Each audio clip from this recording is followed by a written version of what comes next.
राम राम राम राम राम राम. घे ना भाऊ आंबेठाणकर, कसं काय बरं चाललंय ना? ठीक आहे बाबा. कसं काय बाबा पोटे? अगदी आनंदात आहे. आनंदात. कसं काय तुझं बरं चाललंय ना? आनंदी मुलं माणसं लेकरं बाळ पोरं बाळ पोरं बाळ मुलं लेकरं सगळं एकच झालं ना. घे ना भाऊ, कुणाचा चांगला असावं त्याच्या पाठीमाग आपलं असावं ही माणसांनी नेहमी सदिच्छा मनामध्ये बाळगली पाहिजे. बरोबर आहे. अरे बाबा तुझं मला पत्र मिळालं, मुंबईवरून धावत पळत आलो, पण येता येता एसटी मध्ये हकीकतच खूप विचित्र घडली. काय घडली? अरे ज्या गाडीमध्ये ज्या सीटवरती मी बसलो होतो ना, तिथं माझ्या शेजारी एक बाय माणूस बसायला आली. तिच्या बरोबर 2 मुलं होती. त्या दोन्ही मुलांना मी शेजारी बसायला जागा दिली, बाय माणूस पण बसली. परंतु भानगड अशी झाली की मला सिगारेट ओढण्याची सवय असल्यामुळे मी खिशातून हात सिगरेट काढली आणि ओढायला लागलो. तेवढ्यामध्ये त्या बाईला माझा काय राग आला कोणास ठाऊक, एकदम माझ्यावरती खवळली. म्हटली का हो मिस्टर, तुम्हाला काही शरम वगैरे वाटते की नाही? बेशरम नालायक हलकट कुठले? म्हटलं बाई तुम्हाला माझा धक्का लागला नाही, तुम्हाला मी वाईट साईड बोललो नाही, एकदम माझी लाज शरम काढली. असं माझ्याकडून काय चुकलं? ती बाई म्हटली मोठ्या गाढवासारखं चुकलंय, गाडीमध्ये सिगारेट ओढण्यास सक्त मनाई आहे असा बोर्ड गाडीमध्ये लिहिलेला असताना तुम्ही गाडीत धडधडीत सिगारेट ओढता, बरोबर आहे. तुमच्या जीवाला शरम वाटते का नाही? असा राग आला होता, वाटलो त्या बाईचे एक कान टाळत आणावी, परंतु काय करणार, चुकी माझी होती, त्याच्यामुळे मला काहीच बोलता येईना. पण नंतर भानगड अशी झाली, माझ्या डोक्यात तो राग होता, एवढ्या माणसामध्ये साध्या बाया माणसाने माझा अपमान करावा.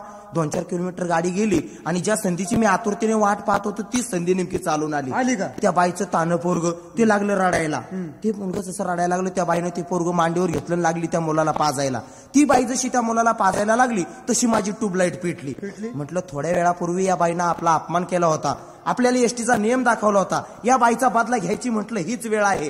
मी सुद्धा त्या बाईवरती खवळलो. म्हटलं ओ बाई, तुम्ही म्हटलं दुसऱ्याला एसटीचे नियम दाखवता आणि स्वतः एसटीचे नियम तोडता, तुमच्या जीवाला काही शरम वगैरे वाटते का नाही? ती बाई म्हटली ओ मिस्टर, मी तुमच्यासारखी काही गाडीमध्ये सिगारेट ओढत नाही, मी माझ्या बारक्या मुलाला पाजते, हा काय गुन्हा आहे का? मी म्हटलं सिगारेट ओढण्यापेक्षा महाभयंकर गुन्हा आहे. ती बाई म्हटली कसा काय? म्हटलं तो गाडीतला बोर्ड वाचा. कोणता? ती बाई म्हटली कोणता? म्हटलं तो पहा, गाडी चालू असताना शरीराचा कुठलाही भाग बाहेर काढू नये. काय मूर्खा, अरे मारण्यासारखंच बोललास का नाही? काय ती बिचारी आपली लहान मुलाला पाहिजे ती, आणि तू कुशाल कायच्या काही बोंबलायला लागलास. हे पा घ्या ना भाऊ, 4 मित्रमंडळी जमले म्हणजे असा काहीतरी विनोद निर्माण होतो. आपल्यात शहाणा माणूस कोण? बापूगिरी शिरस्कर. तुझ्याबरोबर दिवशी बोल. नमस्कार नमस्कार नमस्कार नमस्कार. कसं काय चाललंय बाबानो? ठीक आहे बाबा, तुमचं कसं काय? अरे कशाचं ठीक राहणार बाबा, आजकाल महागाईचे दिवस आहेत.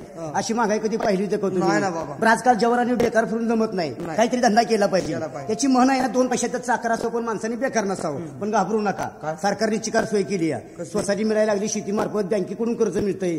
मध्ये ते संजय गांधी निराधार योजनेचं वाटप झालं, कल्पना आहे का तुम्हाला? नाही ना. बरेच लोकांना चान्स मिळाला की मला काय मिळच नाही बरं का तसलं काय? अरे मला मिळालं ना, 25,000 रुपये रोख मिळालं बघा. मिळलं का? सरकारी पैसा वाईट मार्गी लावायचा नाही, काहीतरी धंदा केला पाहिजे. भाऊ, आजकाल गरीबाला शेतकऱ्याला फायदा कशापासून? अरे बापू, शेळ्या बकऱ्या कोंबड्या गाया म्हशी. शाबास, 4 शेळ्या आणि 20 कोंबड्या असल्या की प्रपंच सुखात चालतोय बघा. आणि त्याच्यातून मुंबई पुण्याला 1.5 रुपयाला अंडत चाललं या. तर 10,000 कोंबड्या खरेदी केल्यानं रानात कुकुट पालनात बांधून टाकले बघा. याला म्हणतात डोकेबाज माणूस. 10,000 रुपये तर रोजचे झाले. 9,500 अंडी दररोज निघतात. तुटफूट धरून 9,000 धरली. रुपयाने अंडा धरलं तरी. अरे पण गावात माल खपणं गड्या हो. मोठमोठ्या शहरात व्यापार चालू केलाय. कोणती शहर? आळंदी, पंढरपूर, पैठण, त्र्यंबकेश्वर. काय झालं? मूर्खा, अरे तीर्थाच्या ठिकाणी कुठं अंड्यांचा खप होईल का रे? लोक चंद्रावर गेले, बांधावरून चाला शिका की का उपाशी मारायला लागलाय? तुम्हाला कुणी सांगितले मांसाहारी अंडे आहेत म्हणून? यंत्रावर माल तयार झाला का नाही, याला शाकाहारी अंडी म्हणायचं. बापू, अरे जरी यंत्रावर माल तयार झालेला असला ना, तरी शेवटी अंडीच की नाही ती. 1,85,000 रुपयाला टोपी बसली सकाळी. कशामुळं? ते सरकारने काढून ठेवलंय की 2 बच्चे बस, पाळणा थांबवा, तांबी बसवा. ही तांबीची गाडी सकाळी 10 वाजता कुकुड पालवून बोंबलत गेली. तिचा आवाज या 10,000 कोंबड्यांनी ऐकला. 5:30 वाजता कोंबड्यांनी घेतली मिटिंग. तू गांजा तर नाही ना ओढला? नाही, ती कुकुट पालनावरून तांबीची गाडी बोंबलत गेली आणि संध्याकाळी म्हणजे 5:30 वाजता मिटिंग घेतली कोंबड्यांनी. बरं, त्या मिटिंग मध्ये काय निर्णय लागला? आपल्या जीवावर मालकाला कितीतरी फायदा आहे. मालकाचं लक्ष आपल्यावर आहे का? 10,000 कोंबड्यांनी तांबी बसून घेतली, धंदाच लाच मध्ये आला. आता याच्यात तोंडाची तांबी करायला पाहिजे. काय अक्कल आहे का याला? हे पा, टिंगल केल्याशिवाय कुणी शिंगल पाजू शकत नाही. आपण झालो 3 जण. आपल्यामध्ये शहाणा माणूस फकीरबाई केसनकरला बोलावून घेतो. तुझ्याबरोबर केसनकर, पैसे अडके थोडंफार माझा मौज आहे ना. शिकार आहे, पण माणूस तोंडापुरतच बोलतो. बरोबर. कारण या जगात काय, जगी सर्व सुखी असा कोण आहे, विचारी म्हणा तुझं शोधून पाहिजे. काय या जगात आहे? अरे माझं कबड वज, माझं आणि खबाड वज. हे काय मेल्यानंतर काय सगळं बंद देणार का? या जगातलं मेलं म्हणजे गेलं आणि गेलं म्हणजे गेलं. हा म्हणजे कायमच नाही सर. गेलं. डोक्यावर टेन्शन वाढलं. तुमच्या घरी गेलो, बायकोला म्हणलं कामाला जायचं नाही, कामाला दांडी. म्हणलं अशा वयात जर आपण जर मदामूद करायची नाही मग करणार कधी? मला फिरायला जायचं. बायको म्हणजे कुठं फिरायला जाता? मला जिथं माणसं नाही तिथं. कुठं? बायको म्हणजे कुठं? म्हणलं मसनवाट्यात. मसनवाट्यात? हा मसनवाट्यात. म्हणजे तू ओरिजिनल खैर झाला असता आणि तुझी बायको हाडळ. नाही मला स्वर्गात. स्वर्गात बसायचं असं आमचं चाललंय. आणि दोघांची आमची तयारी झाली. तुला केस विचारायला सांगितले. नका सुशिक्षित बोलूच नका तुम्ही. तुम्ही सुशिक्षित बोलायला जाताय पण फार बेशुद्ध होऊन बसताय. आणि केस विचारायला सांगितले. हा विसरायला. हा मी गंध लावला, तिला खाली टिकली लावायला सांगितली. खाली कुठं? नाही नाही म्हणजे फक्त टिकली. दुसरं काय नाही. असा कपडे बदलायचा आमचा विचार चाललाय. आम्ही कपडे बदलायची आमची काय चालली तेवढे. कोण एक पाहुणा आला रे भाऊ. आला आणि बसला घरात काय ठाण मांडून. मग बायकोला म्हणलं आता कसं काय फिरायला जायचं? पाहुणा तर आलाय. म्हणलं आता आयडिया करायची, नाटक करायचं. मी तुला नकली मारीन, तू नकली रडायचं. पाहुण्याला वाटलं आपल्याकरताच काहीतरी चाललंय. पाहुणा जायला निघून मग जाऊ आपण फिरायला. मग काय पाहुणा राम राम केला, बसा म्हणलं. लांब काठी काढली, कोपऱ्यामध्ये बिस्तारात पडलाच होता. मग धपाधपच्या बिस्ताऱ्यावर काठ्या, धपाधपच्या बिस्ताऱ्यावर काठ्या. पाहुण्याला वाटलं तू बायकोला सांगतोय. मग काय जसा त्या काठीला आवाज यायचा तशी बायको कोपऱ्यात म्हणायची, हो बेले बेले बेले बेले, हो लय लागलं, हो वाच वाच. हे त्या पाहुण्याने ऐकलं. त्या पाहुण्याला वाटलं असं माझ्यावरूनच भांडणं चालल्यात काय म्हणून. पाहुणा गेला निघून. बायकोला म्हणलं बघ कसं नाटक केलं. हा मी कसं तुला नकली मारलं. बायको म्हणली मी कसे उगाच रडले. तेवढ्यात पाहुणा हात आला. हा आणि मला मी कसं गेल्यासारखं केलं. ऐका नाही शहराला सवाशेर पाहुणा मिळला का नाही चालायचं. अजून आपला एक आवडता मित्र दत्ता महाडिक पुणेकर. अहो महाडिक नमस्कार. काय सगळे मित्रमंडळी जमल्यात, काय विषय? आलो बाबा. आता विचारायचं कारण म्हणजे असं की तुम्ही नेहमी हसत मुखाने पुढे असता पण आज जरा रे चेहऱ्यावरती नाराजीपणा आहे. अहो म्हटलं मित्राचं सुख दुःख विचारणं हे आमच्यासारख्या मित्रांचं कर्तव्य नाही का? चालायचं बाबा. सर्वच गोष्टी माणसाच्या इच्छेवर अवलंबून असत्या. तर त्या देवाधिकाची काय गरज भासली असती का? परमेश्वराने नेत्र दिले ते कशा करता दिलेत? पाहण्यासाठी, सृष्टी पाहण्यासाठी. बरोबर. पण त्या सृष्टीत काय काय सौंदर्य हे सुद्धा पाहण्यासाठी. तसं मी आधी एक सौंदर्य पाहिलं. खरोखरच माझ्या मनाला फार अतिशय आनंद झाला की तसलं गोरगोंड सौंदर्य माझ्या आयुष्यात मी कधीच पाहिलं नव्हतं. म्हणजे अरे आम्हाला सांग ना, आम्ही त्याचं निवारण करतो. तुम्ही काय निवारण करणार वेड्या हो? अरे आपला माणिक चौक नाही का, माणिक चौक. हा मग तो जमिनी येतो. अरे फोडता नाही का तो, त्याला माणिक चौक म्हणतात. असं नाही का माणिक चौक? तो रस्त्यातून रस्ता गेलेला. हा रस्त्याला रस्ता चुकीत होता. ते रस्त्याला रस्ता चुकीत नव्हता. रस्त्यातून रस्ता असे 4-5 रस्ते एकत्र मिळून आले ना म्हणजे त्याला चौक म्हणतात. बरोबर आहे. त्या माणिक चौकात त्या हिरव्या रंगाची माडी. हा घरावर चढल्या. घरावर घर नाही, माडी हिरव्या रंगाची. हिरव्या रंगाची माडी का? तिथं काय गडबड झाली? तिथे एक सौंदर्यवान मिस्त्री पाहिली. काय सांगायचं, तिच्याकरता मी मोहून गेलो. असं वाटायला लागलं की आपलं जीवन या जगात व्यर्थ आहे, काय अर्थ नाही त्याच्यात. असं सौंदर्यवान स्त्री होती. तेव्हा मी पाहिलं. तुम्हाला ऐकायचं तेच ऐकायचं. हा मी सांगतो पण एक लक्षात ठेवा, मी सांगितलेली तेवढी गोष्ट लक्षात ठेवायची आणि तिथे जाऊन माझा निरोप तिला जाऊन सांगायचा. गोष्ट कबूल आहे तुम्हाला? काय निरप्या बरोबरच आहे आपल्याला. हा माझा तोच धंदा आहे. बरं मी सुरुवात करतो, सांगतो तुम्हाला. माणिक चौकातून जात असताना हिरव्या रंगाची माडी तिथे ती उभी राहिलेली. माणिक चौकातून जात असताना गोष्ट एक घडली. हिरव्या रंगाच्या माडीवर एक नारळ दृष्टी पडली.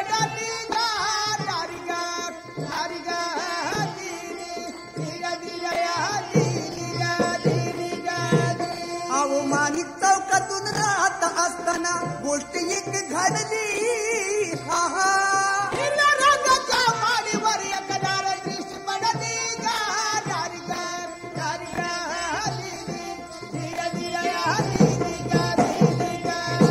अहो हिरव्या रंगाच्या माडीवर एका, अहो हिरव्या रंगाच्या माडीवर एका, अहो हिरव्या रंगाच्या माडीवर एका.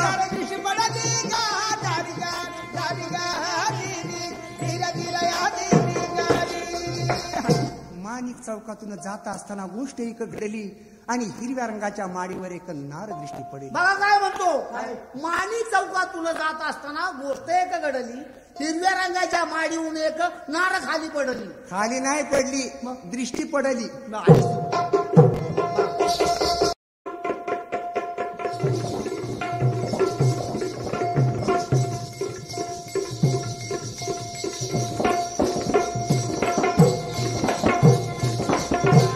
ऐकलं तुम्ही? उभी कुठं होती कुठं होती उभी सांगू तुम्हाला सांगा उभी होती खिडकीत उभी होती खिडकीत मला पाहताच आत दडली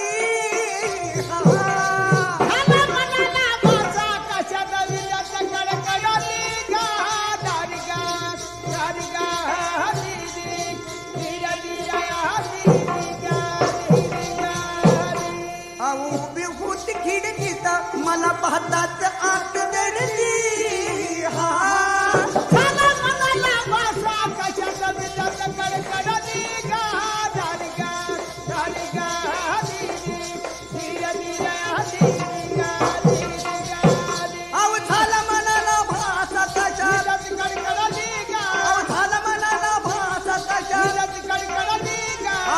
मनाला भास आकाशात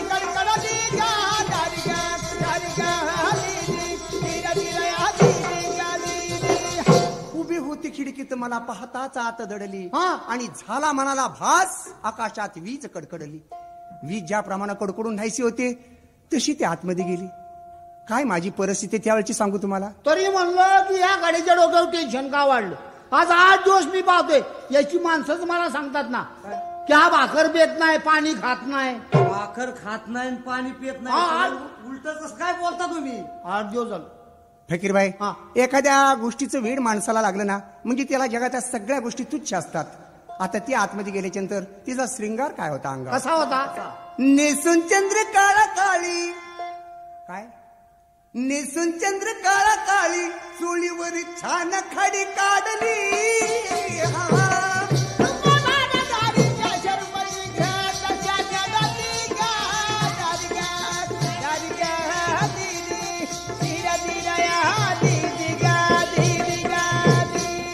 नेसून चंद्र काळा चोळीवर छान खाडी काढली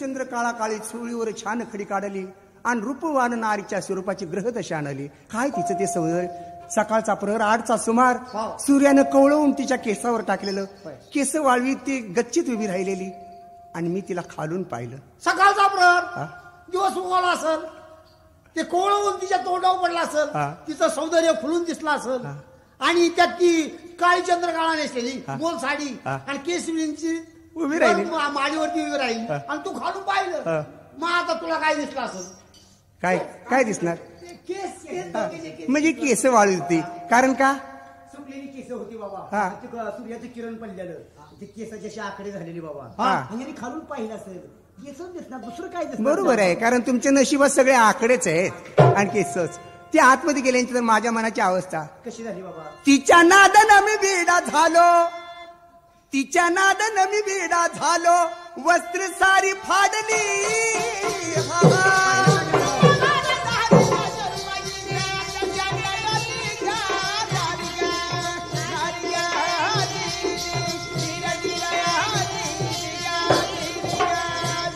आव तिच्या नादानं मी वेडा झालो वस्त्र सारी फाडली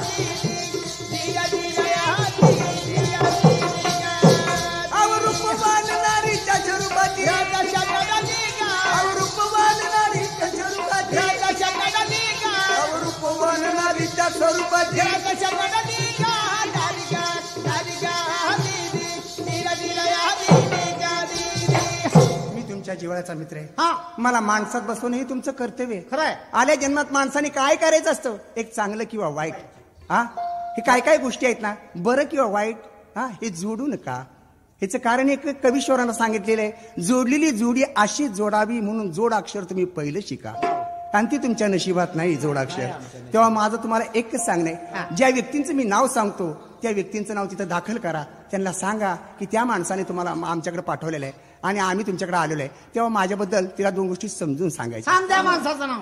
तुम्ही कराल कामगिरी? मित्र तो या नात्यानं करणार.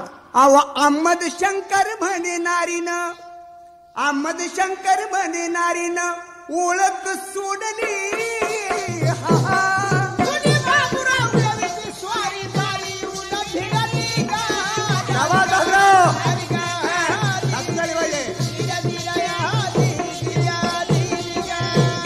अहो अहमद शंकर म्हणे नारीनं का ओळख सोडली.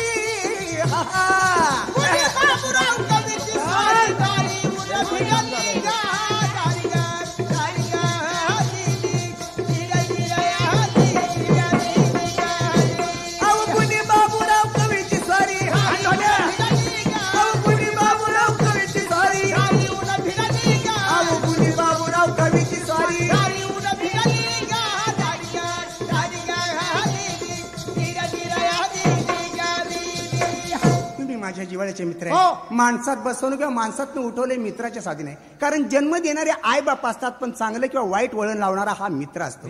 हा संगती संगदोष. ढवळ्या शेजारी पवळा बांधल्यावर वाण नाही गुण लागतो तसं मित्राच्या संगतीने चांगलं किंवा वाईट वळण लागतं.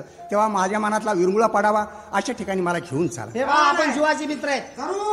चला ती हिरव्या रंगाची माडी कुठे ती मला दाखवा. सुधाकर पोटे तुला माहिती आहे ना? मला माहिती आहे ना. हा मग चल बरं घेऊन ती जमिनीवर बांधलेली माडी ती माडी जमिनीवर बांधतात काय झाडावर टांगत नाही ती उलटी अशी. चला बघू त्या चौकात. चला हा मला घेऊन चाला आणि तिथं मला सांगा काय कुठं बसायचं कुठं नाही कसं बोलायचं. कारण स्त्रियांबरोबर बोलण्याचा माझा पहिलाच प्रसंग आहे. न जाणू एखाद्या दिवस माझा काय वेडा वाकडा तोंडातनं शब्द गेला तर त्याच्यावर झाकण टाकणं हे तुमच्यासारख्या मित्रांचं करते. हा तुला काय करायचं तुझ्यावर झाकण टाकायचं काम माझं. चल काय याचं झाकण टाकतो? पेंड्यांचं टाकतो का गोधडीचं टाकतो? त्याच्या अंगावर एखादी बारदाना टाकतो ना असं ना. चला हा म्हणजे तिथे घेऊन चालता मला. मात्र एक लक्षात ठेवा ज्या व्यक्तींचं मी नाव सांगितलंय त्या व्यक्तींचं नाव तिथं सांगायचं. आणि तशाच धोरणाची ती बाई जर असेल की एखाद्या वेळेस कलावंत म्हणा किंवा गाणारी कोण असेल तर त्यांना एवढं सांगायचं की 5 पानाचा विडा आणि झारी भरून पाणी मागितलेलं आहे ताबडतोब दत्ता माडिकनं मी लिहायला पाहिजे. हा हे बा हा समोर बोर्ड लावलेला आहे ना हिरव्या माळीवरतीच आहे ना. काय मग कोणतं तो बोर्ड कोणता? Hair cutting hotel. Hair cutting hotel का केस खातोस का काय तिथं?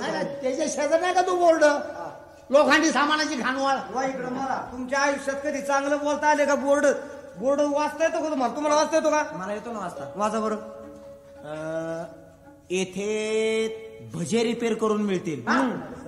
भजे रिपेअर करून मिळतील का? बटाटोडा रिपेअर करून मिळतात. अरे रात्रीचे शिळे भजे सकाळी तेलामध्ये रिपेअर करायचे. काय राजा तुम्ही चांगली माणसं मागा आता येड्या माणसांना पुढे पाठवताय. आडण राहिले सरकारी प्रौढशाळा काही रात्रीच्या शाळेत जातात तुम्ही. शाळेत समोरचं जातात बोर्ड वाचता येत नाही तुम्हाला. आपले दात स्वच्छ व बळकट ठेवण्यासाठी नेहमी सोनखत पावडर वापरा. अरे कोण शिकलंय बाबा? तो हाक मारून घे सांग निरोप काहीतरी. मी चौकशी करतो. करा करा चौकशी. हा अहो बाई घर आहे का? घरात बाई आहे का? हा घरात बाई आहे का? कोण आहे? हा नमस्कार. नमस्कार नमस्कार. आम्ही गावातील प्रतिष्ठित माणसं प्रतिष्ठित माणसं या ठिकाणी आलो. तुम्ही बोलताना जरा सुधरून बोला. गावातील प्रतिष्ठित मालक आहे प्रतिष्ठित. हा कार्यकर्ते माणसं कार्यकर्ते कार्यकर्ते कार्यकर्ते येत नसेल तर सरळ उचले म्हणा ना. उचले का भांगते? उच्च प्रतीचे. नाही तसं नाही म्हणजे काय गावातली घाण म्हणा किंवा काय म्हणा उचलपटक करणारी माणसं आहेत. घाण काढणं. वाकड्या टोप्या घालून फिरत नाही तर कार्य करायचं म्हणजे कार्य करून दाखवायचं. वा वा वा. कोण तसे आम्ही आपण? कार्यकर्ते माणसं आहेत. असं? इथं न येणारी माणसं आहेत पण अचानक आलो. काय काम काय आहे? काहीतरी कामानिमित्त आलो बा. असं ना. आणि कामानिमित्त म्हणजे काम म्हणजे मुद्द्याची गोष्ट. आमच्या गावातला बागायदाराचा पोरगा आहे. बागायतदार? त्या अचानक ते एक बाई पाहिली त्याच्या डोक्यावर परिणाम झाला. परिणाम झाला? आणि बाई म्हणजे दुसरी कुणी पाहिली ना तुम्हालाच पाहिलं. मला? आणि त्याच्या डोक्यावर परिणाम झाला तर त्याच्याबरोबर 2 शब्द प्रेमाने बोलायचे. असं का? हा. मग कुठं आहे ते? बोलवतो ना. ओ बोलवा इकडे ना. संधी चालून आली त्या बाईवर बोलल्याची. त्या बाई बरोबर प्रेमाने बोलायचं. जा भेटा बाईला. हा स्त्रियाचा महिना का भेटा बिटी करायला लागला. तुम्हीच तर म्हणला भेटा म्हणून बाईला. फक्त 2 शब्द बोलायचे. जमलेले माझे बंधू आणि भगिनीनो आज याच ठिकाणी मी जो उभा आहे ते निवडणुकीसाठी नाही. काय झालं महाराज? अरे काय व्यासपीठ उभा राहिला का? ओळख सांगायची आपला पत्ता सांगायचा. ती दिलं सोडलं बंधू आणि भगिनीनं भाषणाला सुरुवात केली. सांगतो ओळख सांग. नमस्कार. नमस्कार. ही आमच्या गावातली थोडी वेडपट माणसं आहेत. वेडपट? बघा आता हा वेळा झालाय आणि आपल्याला वेळपट करून टाकले. नाही म्हणजे आम्ही तुमच्याजवळ यायचं कारण म्हणजे तुम्हाला समजत असेल. नाही ना, सांगा ना. सांगा ना तुम्ही आम्ही का तुमच्याजवळ आलो. हा? आता आम्ही बाहेर सांगायचं? विचारायला लागलाय का? तुला माहिती नाही. काय? अरे चुलीजवळ तुपाचं गाडगं गेलं म्हणजे पागळतं का. हा दगीमुळे पागळतो बाबा. उष्णता उष्णता हीट असते हीट, हीट. हीट. त्याप्रमाणे आता तुम्ही कलावंत माणसं आहे. हो. आम्ही तुमच्याजवळ जे आलो ते कशा करता आलो. आमच्या मनाला काहीतरी विरंगुळा पडावा, आमच्या मनाचं समाधान व्हावा, आम्हाला एखादं सुंदरपैकी गाणं ऐकायला मिळावं या उद्देशाने आम्ही सुद्धा कलावंतच माणसं आहोत. कलावंत आहात. पण तुमच्या अंगात काय कला आहे ते आम्हाला पहिलं कळू द्या की. कारण आपण भात शिजायला घातला म्हणजे प्रथम काय पाहत असतो. निसतो. मग अरे भाताचं शीत पाहत असतो. हा. सीतावरनं भूताची परीक्षा.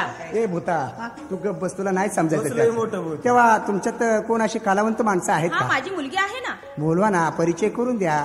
त्यांना सांगा करून म्हणावं गावातली बागायतदाराची माणसं आलेली आहेत. हा आणि एक तरुण मुलगा आहे. तरुण? आता तुझ्या गावऱ्या पार मसन वाटेल गेल्या ना. कोण आहे बा? बागायतदाराचा मुलगा आलेला आहे. त्यांना म्हणून गेल्या वर्षी 27 लाखाचा लसूण विकलाय बाई मी. हा का हो सांगा ना त्यांना. 27 लाखाचा लसूण? 27 लाखाचा लसूण विकला, अगं बाई. 7 लाखाची कोथिंबीर विकली, कोथिंबीर? 2 लाखाचं बटाट विकलं वगैरे वगैरे वगैरे. यान भाऊ तुम्ही लाखाशिवाय काय बोलतच नाही हो. आपण आहेच लखपती. काय लखपती. दुपारी गावात अंडी आणल्या त्याचे पैसे दिलेत रे तू. बस पुढचं काय सांगू नका त्या बाईजवळ.